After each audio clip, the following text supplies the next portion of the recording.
नैमिषारण्य तीर्थ में सूत जी ने 88,000 सनकादि ऋषियों से कहा, अब मैं आपको कार्तिक मास की कथा विस्तार पूर्वक सुनाता हूँ, जिसका श्रवण करने से मनुष्य के सभी पाप नष्ट हो जाते हैं और अंत समय में वैकुंठ धाम की प्राप्ति होती है। सूत जी ने कहा, श्री कृष्ण जी से अनुमति लेकर देवर्षि ऋषि नारद के चले जाने के पश्चात सत्यभामा प्रसन्न होकर भगवान कृष्ण से बोली, हे प्रभु, मैं धन्य हुई, मेरा जन्म सफल हुआ। मुझ जैसी त्रैलोक के सुंदरी के जन्मदाता भी धन्य हैं, जो आपकी 16,000 स्त्रियों के बीच में मैं आपकी परम प्यारी पत्नी बनी।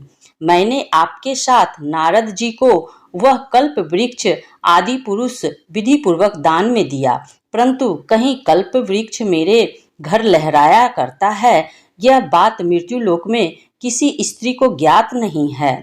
हे त्रिलोकीनाथ, मैं आपसे कुछ पूछने की इच्छुक हूँ। आप मुझे कृपया कार्तिक महात्म्य की कथा विस्तार पूर्वक सुनाइए, जिसको सुनकर मेरा हित हो और जिसके करने से कल्प पर्यंत भी आप मुझसे विमुख ना हो।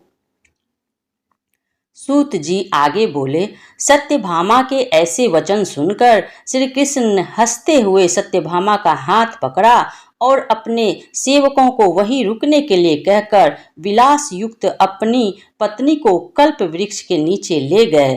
फिर हंसकर बोले, हे प्रिय, 16,000 रानियों में से तुम मुझे प्राणों के समान प्यारी हो। तुम्हारे लिए मैंने इंद्र और देवताओं से विरोध किया था। हे कांते, जो बात तुमने मुझसे पूछी है उसे सुनो। एक दिन मैंने तुम्हारी इच्छा पूर्ति के लिए गरुड़ पर सवार होकर इंद्रलोक जाकर कल्प वृक्ष मांगा। इंद्र द्वारा मना किए जाने पर इंद्र और गरुड़ में घोर युद्ध हुआ और गौलोक में भी गरुड़ की गौओं से युद्ध किया। गरुड़ की चोंच की चोट से उनके कान एवं पूंछ कटकर गिरने लगे, जिससे 3 वस्तुएं उत्पन्न हुई। कान से तंबाकू, पूंछ से गोभी और रक्त से मेहंदी बनी।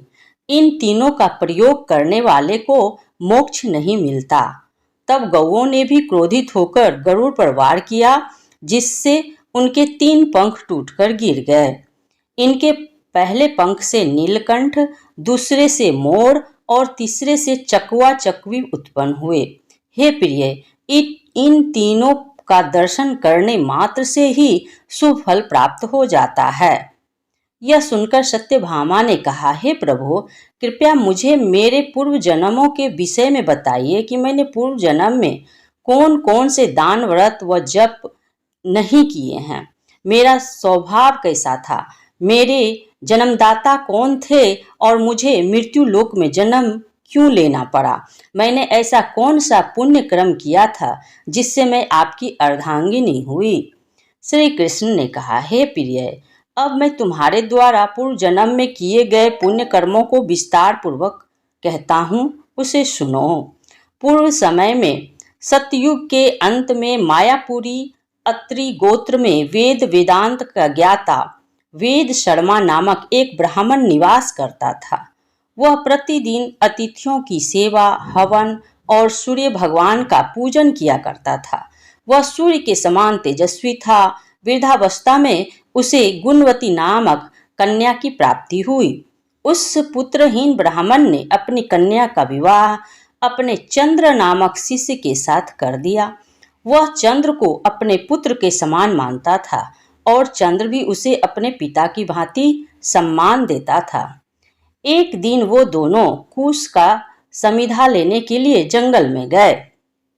जब वे हिमालय में भ्रमण कर रहे थे, तब उन्हें एक राक्षस आता हुआ दिखाई दिया। उस राक्षस को देखकर भय के कारण उनके अंग शिथिल हो गए और वे वहां से भागने में भी असमर्थ हो गए। तब उस काल के समान राक्षस ने उन दोनों को मार डाला। चूंकि वे धर्मात्मा थे, इसलिए मेरे पार्षद उन्हें मेरे बैकुंठ धाम में मेरे पास ले आए। उन दोनों द्वारा आजीवन सूर्य भगवान की पूजा किए जाने के कारण मैं उन पर अति प्रसन्न हुआ। गणेश जी, शिव जी, सूर्य व देवी, इन सब की पूजा करने वाले मनुष्य को स्वर्ग की प्राप्ति होती है। मैं एक होता हुआ भी काल में कर्मों के भेद से 5 प्रकार का होता हूँ।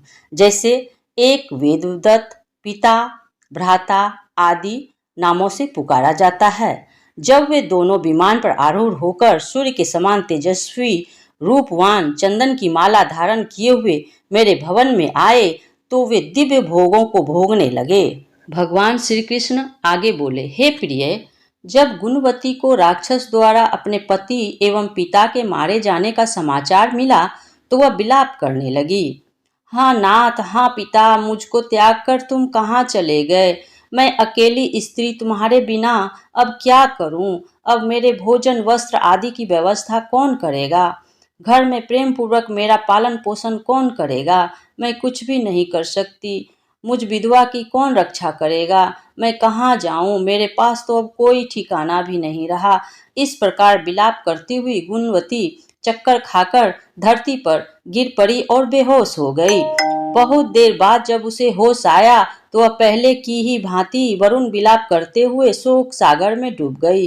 कुछ समय के पश्चात जब वह संभली तो उसे ध्यान आया कि पिता और पति की मृत्यु के बाद मुझे उनकी क्रिया करनी चाहिए जिससे उनकी गति हो सके।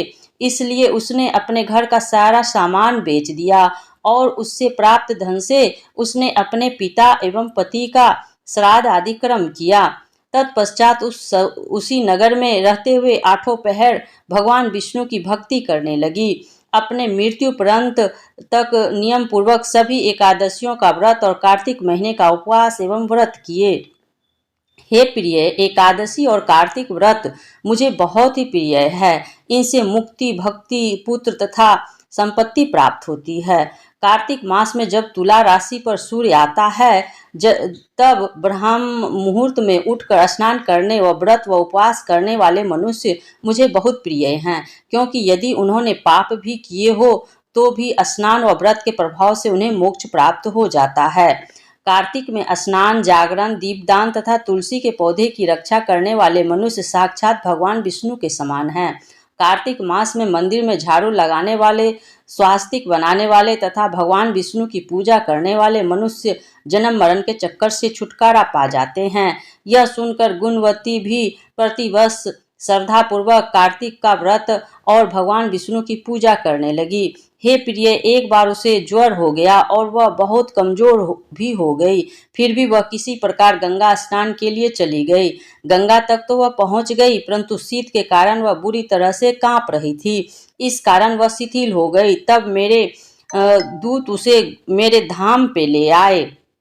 तत्पश्चात ब्रह्मा आदि देवताओं की प्रार्थना पर जब मैंने कृष्ण का अवतार लिया तो मेरे गण भी मेरे साथ इस पृथ्वी पर आए, जो इस समय यादव हैं।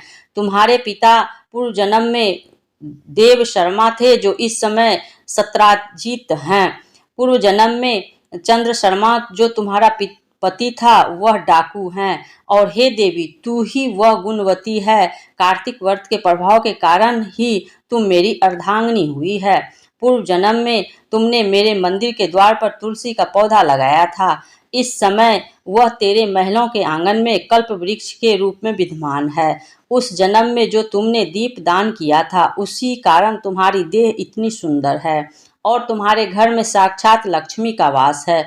चूंकि तुमने पूर्व जन्म में अपने सभी व्रतों का फल प्रति स्वरूप विष्णु को अर्पित किया था, उसी के प्रभाव से इस जन्म में तुम मेरी प्रिय पत्नी हुई हो। पूर्व जन्म में तुमने नियम पूर्वक जो कार्तिक मास का व्रत किया था, उसी के कारण मेरा और तुम्हारा कभी वियोग नहीं होगा।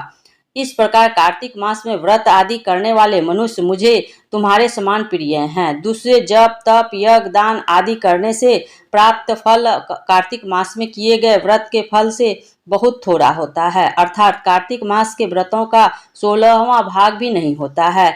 इस प्रकार सत्यभामा भगवान श्री कृष्ण के मुख से अपने पूर्व जन्म के पुण्य का प्रभाव सुनकर बहुत प्रसन्न हुई।